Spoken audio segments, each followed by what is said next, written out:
Sadhu Atma Swarup Das will now introduce our next speaker, His Holiness Pramukh Swamiji Maharaj.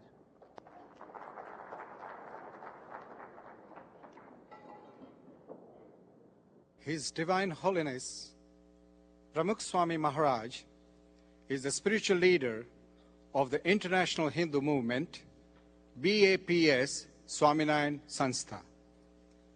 He is 80 years old and yet young at heart.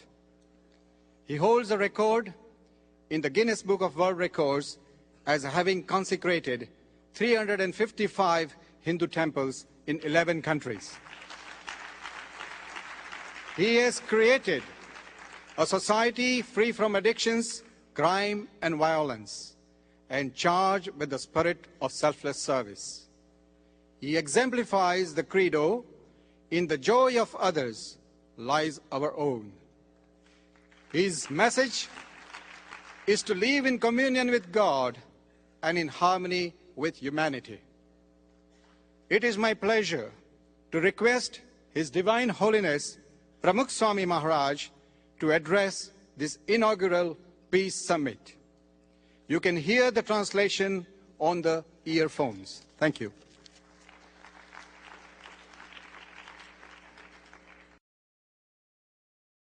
गुणातीतोऽक्षरं ब्रह्म भगवान् पुरुषोत्तमः जनो जानन् इदं सत्यं मुच्यते भवबन्धनात्.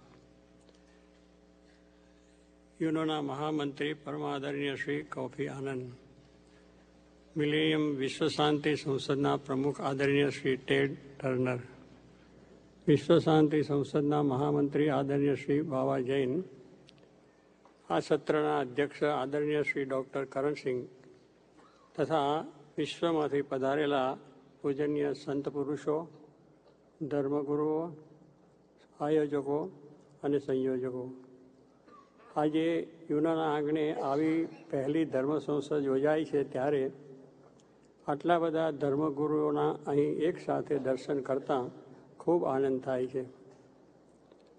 આજના આ પ્રવચનની અંદર 3 પાયાના મુદ્દા આપણે સમજીશું.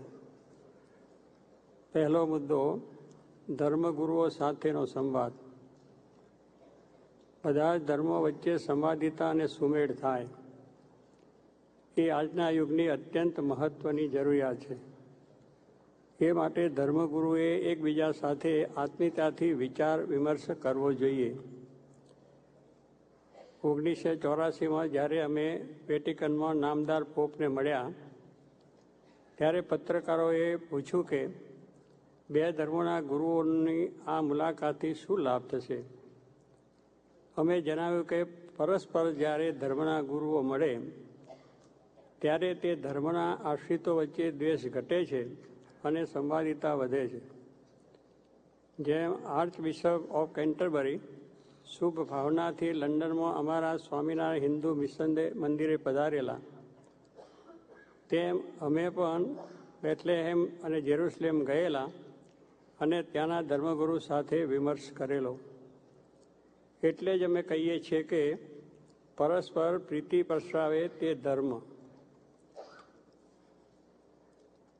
આપણે જીવસૃષ્ટિનું મહત્ત્વ અને વિવિધતાને સમજ્યા છે અને દરેક પ્રકારની જીવસૃષ્ટિની વિવિધતા જાળવવા પ્રયત્ન કરીએ છીએ. તો પછી ધાર્મિક વિવિધતાનું શું? દરેક ધર્મને ટકવા દેવો જોઈએ. તેમને પોતપોતાની રીતે વિશ્વની સેવા કરવા દેવી જોઈએ. માનવ ઇતિહાસની આ ઘડીએ આપણને ધર્મગુરુને એવું ન હોવું જોઈએ કે વિશ્વમાં કેવળ પોતાનો જ ધર્મ હોય, પરંતુ એવું સ્વપ્ન સેવવું જોઈએ કે આ વિશ્વમાં બધા ધર્મો સંપીને રહે.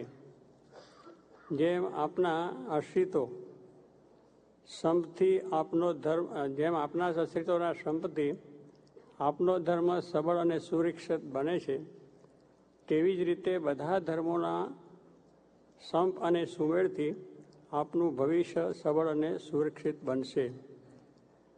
આપણે એ યાદ રાખવું જરૂરી છે કે વિશ્વમાં વિકસેલી દરેક સભ્યતા, સંસ્કૃતિ અને ધર્મ તેના મૂલ્યો જ્ઞાન અને દર્શનથી સમૃદ્ધ એવી સોનાની ખાન સમાન છે. આવો આપને આ વારસાને વહેંચીએ. ઋગ્વેદના સમયથી હિન્દુઓએ વૈશ્વિક વિશાળતાને પ્રબોધી છે. રાગ દ્વેષ રહિતના સુંદર વિશ્વની વિભાવના. દરેક દિશાઓમાંથી અમને શુભ વિચારો પ્રાપ્ત થાઓ જેવા મંત્રો મળે છે. ઉપનિષદ કહે છે કે ઈશાવાસ્યમ ઇદમ સર્વમ, દરેકમાં ભગવાનનું દિવ્ય અસ્તિત્વ છે. આ આધ્યાત્મિક એકતા આપણને સમસ્ત બ્રહ્માંડ સાથે જોડે છે. વેદો કહે છે કે અમૃતસ્ય પુત્રાહ વયમ, આપણે બધા પરમાત્માના પુત્રો છીએ. ભગવાન સ્વામિનારાયણ કહે છે કે આપને સહુ આત્મા છીએ, નાત જાત દેશથી પર છીએ. અને અમારા ગુરુ યોગીજી મહારાજ પણ કહેતા કે મારું એ સારું નહીં, પણ સારું એ મારું.